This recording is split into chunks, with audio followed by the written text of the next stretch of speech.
పెళ్ళైనా పండగైనా వేడుక ఏదైనా పట్టు చీరల ప్రత్యేక వేదిక వారాహి సిల్క్స్.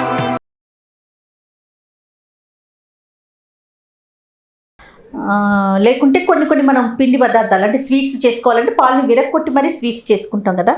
అసలు ఏ విధంగా వాడుకోవాలి, ఎలాంటి స్వీట్స్ చేసుకోవచ్చు? విరిగిన పాలు అంటే అన్ఎక్స్పెక్టెడ్గా మనం విరగొట్టకుండా వాటంతటా అవే విరిగిపోతే మంచిది కాదు అంటుంటారు, మీరేమంటారు?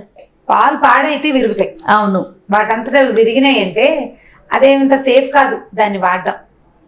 నిలవబడి విరిగినాయి అనుకో, బాగా పాలు నిలవ ఉండిపోయినాయి, అలా విరిగినప్పుడు అది ఆరోగ్యంగా ఎలా ఉంటుంది, అందులో ఏం కలిసిందో, దేనివల్ల విరిగిపోయిందో, లేకపోతే దాని ఏజ్డ్ పాలు వయసు ఎక్కువ అయిపోయి విరిగిపోయినాయి, దాన్ని వాడకపోవటమే మంచిది అనిపిస్తుంది. ఇప్పుడు పాలు విరగటం అంటే మనకి గేదె పాలు ఏవో మనం కొనుక్కుంటాం అనుకో, ఊళ్ళల్లో ఉండే వాళ్ళకి. మన సిటీలో అంటే మనం ప్యాకెట్ పాలు కదా, మనం వాడేవి హెచ్చుగా ప్యాకెట్ పాలు.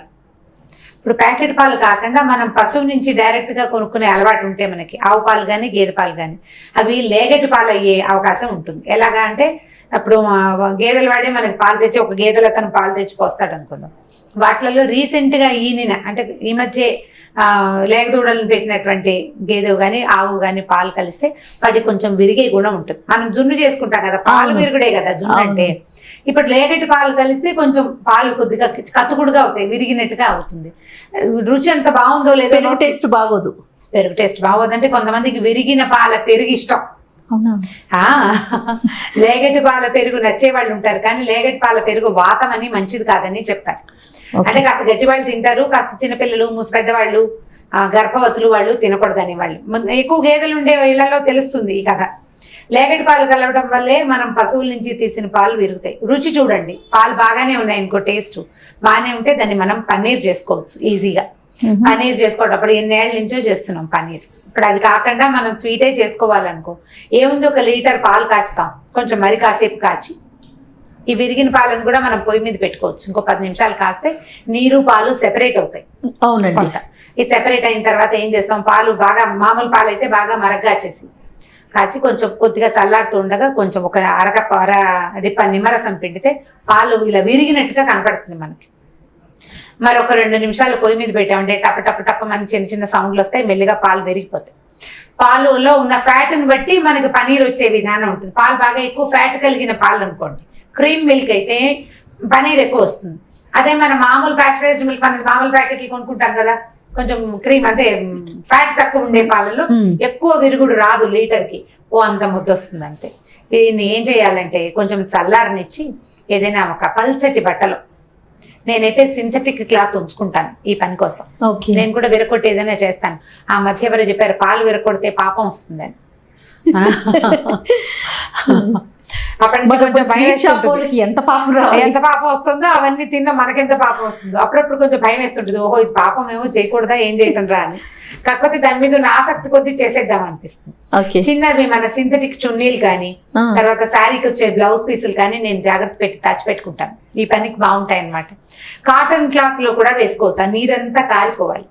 దాన్ని ఏం చేస్తామంటే ఈ గుడ్డలో వేసేసి పిండి వేస్తే కొంచెం దగ్గరగా వస్తుంది కదా, దాన్ని ఏం చేసంటే ఒక పెద్ద పళ్ళెల్లో ఈ మూటను ఒక పక్కగా పెట్టి దాన్ని గట్టు మీద కొంచెం గోడుగా పెట్టాలన్నమాట. ఈ మూట మీద బరువు పెట్టుకోవాలి, ఏదైనా చిన్న మన దగ్గర రోళ్ళు ఉంటాయి లేదా బెడ్ గ్రైండర్ తలుపు గిన్నె కానీ దాని మీద పెట్టేసంటే వెయిట్ బరువు పెట్టేసరికల్లా ఇది ప్రెస్ అయిపోయి మొత్తం అందులో ఉన్న నీరంతా చల్లగా బయటకు వచ్చేస్తుంది. ఒట్టిగా గట్ల మీద అక్కడ పెడితే జిడ్డుగా అయిపోతుంది. అలా కాకుండా మనమే పళ్ళెల్లో పెట్టుకున్నాం అనుకో, పళ్ళకి అడిగేసుకుంటే సరిపోతుంది, క్లీన్ గా కూడా ఉంటుంది. బరువు పెడితే పొద్దున్న చేసామనుకో సాయంకాలానికి, లేదా మనం సాయంత్రం చేస్తే మర్నాడు పొద్దుటికి చక్కగా సెట్ అయ్యి గట్టిగా అట్టులాగా వచ్చేస్తుంది అనమాట. ఒక పూట ఉంచాలి, కనీసం 6-7 గంటలు వదిలితే గానీ మనకు టైట్ గా రాదు అది. ఓకే, అంత ఇప్పుడు మన దగ్గర ఉన్న దాన్ని బట్టి ఇప్పుడు ఇంత ముద్ద ఉందనుకో అది అంత రొట్టె అవుతుంది. చూసుకోవటమే మన సైజుని బట్టి. ఈ గుడ్డ మూట అలాగా ఊడదీసామంటే మనం మూట కట్టిన చోట కొద్దిగా ముడిలాగా వస్తుంది, కానీ మిగిలినంత చక్కగా నున్నగా రొట్టెలాగా వస్తుంది. దీని మీద మనం పెట్టే బరువుని బట్టే దాని ఇది ఆధారపడి ఉంటుంది, దాని షేప్. ఓకే, సో ఇది తీసేసుకుని దాన్ని మీరు స్వీట్లు చేసుకోండి, కూరల్లో వేసుకోండి, పులావ్ చేసుకోండి, ఏదైనా చేసుకోవచ్చు. నిల్వ ఉంటుందా రమ్మగారు? నిల్వ ఫ్రిడ్జ్ లో పెడితే ఒక 3-4 డేస్ దాకా బాగానే ఉంటుంది. దాంట్లో మనం ఏమి నిల్వ ఉండటానికి పెట్టలేదు కదా. అంటే నిల్వ ఉండే సాధనం మనం ఇళ్లలో ఏం కలుపుతాం, నేను నిల్వ ఉండే సాధనాలని నమ్మను చేయ. అది అంత సేఫ్ కాదేమో అనిపిస్తుంది. పొద్దున్న చేసాము, ఎందుకు మధ్యాహ్నం ఏదైనా స్వీట్ చేసుకోవచ్చే మనం ఎంచక స్వీట్ చేసేసుకోవచ్చు. సాయంకాలం రొట్టెల్లోకో, అన్నంలోకో, ఏ పులావ్లోకో, బిర్యానీలోకో కూర చేసేసుకోవచ్చు. ఫ్రెష్గా ఉంటుంది కదా పదార్థం, ఎందుకు నిలవ పెట్టాలి దాన్ని మనం? ఇప్పుడు 2 లీటర్ల పాలతోటి చేసేసామనుకో, బోల్డ్ బాగా ఇంత ఎక్కువ అవుతుంది. దానికి సరిపడా మన ఖర్చుని బట్టి కదా మనం ముందు చేసుకుంటాం ప్లాన్. అప్పుడు కొంచెం తగ్గించుకుంటే సరిపోతుంది. వెంటనే రెండో రోజే మనం వండుకోలేము. 1 లీటర్ పాలు చేయండి, ఒక 4 సభ్యులు ఇంటి కూరకి ఇది చక్కగా సరిపోతుంది. కూరలు చేసుకుంటాం, పాలక్ పనీర్ చేస్తాము, పనీర్ వెజ్ పులావ్ చేసుకోవచ్చు, పనీర్ పసంద్ పనీర్తో ఏ కూరలు ఏవి తింటే అవి చేసేసుకోవచ్చు. మనకి ఆ షేప్ లో రావాలంటే దాంట్లో అలాంటి ట్రేస్ లో పోసుకోవటమేనంటారా మరి? ఏది ఇప్పుడు మామూలుగా మనం పన్నీర్ బయట షాప్స్ లో కొంటే ఒక షేప్ వస్తుంది కదా, షేప్ ఎట్లా వస్తుంది? ఒక చిన్న ఫ్లాట్ గా ఉంటుంది, దాన్ని చిన్న చిన్న ముక్కలు మనం కట్ చేసుకుంటాం. ఇప్పుడు దీన్ని కూడా మనం కట్ చేసేసుకోవచ్చు. అంటే పీసెస్ విడిపోవరమ్మ? విడదు. నువ్వు నేను చెప్పా కదా, దాని మీద మీరు పెట్టే బరువుని బట్టే దాని గట్టితనం వస్తుంది. మంచి బరువు పెట్టాలి, పెడితే అది ఇట్లా దగ్గరగా అయిపోతుంది. చక్కగా ముక్కలు కోసుకుని చేసేసుకోవచ్చు.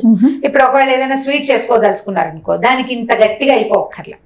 ఈ నీరు పోయేదాకా కొంత బరువు ఉంచి తర్వాత తీసేసేయండి. దాన్ని నలిపేస్తే చక్క పొడి పొడిలాడుతూ రవ్వగా వచ్చేస్తుంది. ఈ రవ్వతోటి మీరు పంచదార కలుపుకొని కొంచెం పాల పొడి మిక్స్ చేసి స్వీట్లు చేసుకోవచ్చు. బోలెడని రెసిపీలు దొరికేస్తాయి మనకి. దాంట్లో ఈ ముందు మనం చేసే పనీరు రుచిగా కుదిరిందా లేదా అనే దాంతో మన తర్వాత పదార్థాల రుచి ఆధారపడి ఉంటుంది. పనీర్లో ఎక్కువ ప్రోటీన్ ఉందని చెప్తారు, ఎందుకంటే పాలల్లో ఉన్న సారం అంతా ఇందులోనే ఉంది. లీటర్ పాలలో ఉన్న సారం ఇంత ముద్దలోకి వచ్చేసింది. అవునవును కదా, కాబట్టి ఎక్కువ ప్రోటీన్ ఉంటుంది, హెల్దీ అని చెప్తారు. అయితే ఈ హెల్దీ థింగ్కి మనం చేయవలసింది ఏంటంటే ఇది ఇంట్లో చేసుకోవటం, పాలు మంచివి తెచ్చుకోవటం. మనం నమ్మకంగా వాడుతున్న పాలనే తప్ప కొత్త వాటిని ట్రై చేయొద్దు. ఎక్కడైనా ఆర్గానిక్ ఫార్మ్స్ గిమ్స్ దొరికితే చక్కగా మంచి పాలు దొరుకుతాయి అనుకోండి, పాలతోటి ఏ పాయసం చేసుకోవడానికి తెచ్చుకుంటామా, పనీర్ చేసుకోవడానికి కూడా తెచ్చుకోవచ్చు. వారానికి 1 లీటర్ మామూలుగా ప్యాకెట్ పాలే వాడుకుంటాం, మనకు వేరే దారి లేదు. దారి లేనప్పుడు ఏం చేస్తాం, మామూలు పాలే కొనుక్కుంటాం. ఆర్గానిక్ ఫార్మ్స్ ఏమైనా ఉండి ఆర్గానిక్ మిల్క్ మనకి మంచి పాలు దొరుకుతాయని నమ్మకం ఉన్న చోట వారానికి 1 సారో 2 సార్లు, అది 2 సార్లు 2 లీటర్లు వేయించుకున్నాం అనుకో, 1 లీటర్తో పాయసం లాంటివి చేసి పెట్టచ్చు పిల్లలకి. హెల్దీగా మనం కూడా తినచ్చు. పిల్లలకి అంటూ ఉంటాను ఎంతసేపు, పిల్లలే తింటారా, మనం తినము, మనం శుభ్రంగా తినేస్తాం కదా. ఈ పనీర్ కూడా 1 లీటర్ తెచ్చి వారానికి ఆ పనీర్ కనుక చేసి పెడితే పిల్లలకి చాలా మంచిది. అసలు పాలిచ్చే తల్లులకి పనీర్ ద బెస్ట్ ఫుడ్ గా చెప్తారు. కర్రీస్ లో కానీ దాంట్లో వాడుకునేటప్పుడు ముందుగా ఉడకపెట్టాలి రమ్మగారు? అక్కర్లేదు, మనం కర్రీలో వేస్తే మగ్గిపోతుంది. దాన్ని ఏం చెయ్యక్కర్లా, అది డైరెక్ట్ గా మనం అది రెడీ టు ఈటే.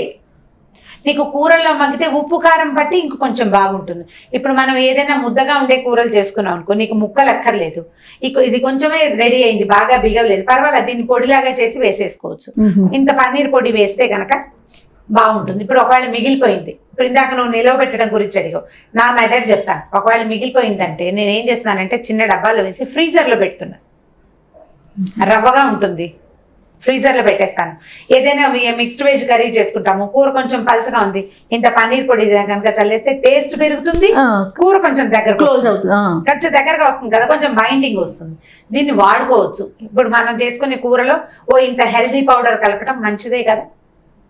అప్పటికప్పుడు కానీ పాలే విరగొట్టక్కర్లేదు. 1 వారం రోజుల దాకా దీన్ని ఫ్రీజర్లో అయితే పెట్టుకోవచ్చు. నేను పెడుతున్నాను, కానీ నేను జనరల్గా పెద్దగా నిలవబెట్టే దాన్ని నమ్మను, నాకు అంత బాగుండలేదని అనిపిస్తుంది. నిలవ ఉండటానికి వాడే ఏ వస్తువు నాకు నమ్మకంగా తోచదు. ఎందుకు వచ్చింది, 2-3 రోజులు వాడుకుంటే సరిపోతుంది. ఎప్పటికప్పుడు ఫ్రెష్ ఫుడ్ చేసుకోవచ్చు కదా. ఇప్పుడు తిండ్లు తగ్గిపోయినాయి, మనం తినే తక్కువ, మరి జాగ్రత్తగా చేసుకోవచ్చుగా. పన్నీరు ఇంకేం చేయొచ్చు అంటారు? దేంతో? పన్నీర్ తోటి ఇంకా ఏ కర్రీస్ లో ఒకటి అనుకున్నాం, కర్రీస్, స్వీట్స్. ఈ స్వీట్లకి 100 రకాల స్వీట్లు. రసగుల్లాలు తింటామా మనం, పన్నీర్ తోటే చేస్తారు. తర్వాత మీరు మన దాని పేరు రావట్లేదు నాకు, కలాకండ్, మరి అది కూడా పన్నీర్ తోటే కదా. మనం చేసుకోవచ్చు రమ్మగారు కలాకండ్ ఇంట్లో చేయొచ్చు. 1-2 సార్లు ట్రై చేశాను, నేను అంత సక్సెస్ కాలేదు. అంటే కొంచెం ఓపిక కావాలి బహుశా ఆ పనికి, నాకు అది వర్కౌట్ కాలేదు, అందుకని అడుగుతున్నాను. చేసుకోవచ్చు, రెసిపీ కుదరాలేమోనండి. ఆ రెసిపీ పర్ఫెక్ట్ గా కుదరాలి, కాపీగా చేసుకోవాలి. దొరుకుతాయి మనకి వాచెఫ్, అవన్నీ మంచి మంచి సైట్లు ఉన్నాయి కదా. వాచెఫ్ వాళ్ళ స్వీట్లు ఎక్సలెంట్ గా కుదురుతాయి. అది కాకుండా ఇంకొకటి చెప్తాను చూడండి, హెబార్ కిచెన్ అని ఒక వాళ్ళవి ఏ స్వీట్ చేసినా బ్రహ్మాండంగా వస్తుంది అలవాటుగా చేసుకుంటే. ఇప్పుడు మీరు చెప్పకుండా వాళ్ళని ఎందుకు చెప్తున్నారంటే నేను ఎక్కువ చెయ్యను, నేను హెచ్చుగా పనీర్ని కూరలకే వాడుకుంటాను. ఇంకా స్వీట్స్ తక్కువ. స్వీట్లు తక్కువ. స్వీట్లకి నేను చేసేది ఇదే. ఏం చేస్తాను, పంచదార కొంచెం మిల్క్ పౌడర్ కలుపుతాను, దాన్ని స్టవ్ మీద పెట్టి ఒక 10 నిమిషాలు బాగా దగ్గర కానిస్తే అది కొంచెం ముద్దలా అవుతుంది. చిన్న చిన్న ఉండలు చేస్తాను. ఉండలు చేసి దానికి ఏం చేస్తామంటే ఎండు కొబ్బరి పొడి ఉంటుంది కదా, కొబ్బరి పొడిలో దొర్లించి ఈ దీపావళి అప్పుడు ఒక స్వీట్ గా చేసుకుంటాను. ఇది తప్ప నేను పనీర్తో ఇంకా ఏ స్వీటు చేయను. ప్రతిసారి కూరల్లోకే వాడుకుంటాం. ఒట్టిగా తినడానికి ఇప్పుడు సాంబార్ చేసాము, పనీర్ మన దగ్గర ఉంది, కూర చేసే ఓపిక లేదు, దీన్ని చిన్న చిన్న ముక్కలు చేసి కొద్దిగా నేర్చుకేసి ఫ్రై చేస్తే సాంబార్లో పిల్లలు నలుచుకుని తినడానికి ఉప్పు కారం వేసి చిన్నగా. అసలు నేను మిరియాల పొడి వేస్తాను, ఉప్పు మిరియాల పొడి వేసిస్తే సాంబార్లో సైడ్ అప్పడాలు వడియాలు నలుచుకున్నట్టుగా తినేస్తారు. ప్రోటీన్ హెల్త్కి మంచిది, రాత్రిపూట తింటారు, బాగుంటుంది. ఓకే, నా మెయిన్ మెథడ్ కూరలే స్వీట్ల కంటే. కానీ మనంతటా మనము పాలని విరక్కొట్టి చేసుకోవటం మంచిది తప్ప వాటంతటా అవి విరిగిపోతే రుచి చూడకుండా మాత్రం చెయ్యొద్దు. పన్నీర్ అయిపోయింది అని అనుకోవద్దు. టేస్ట్ చూడండి, ఏదైనా బాగుండలేదు అనుకో బయట పారబోసేయండి నిరభ్యంతరంగా.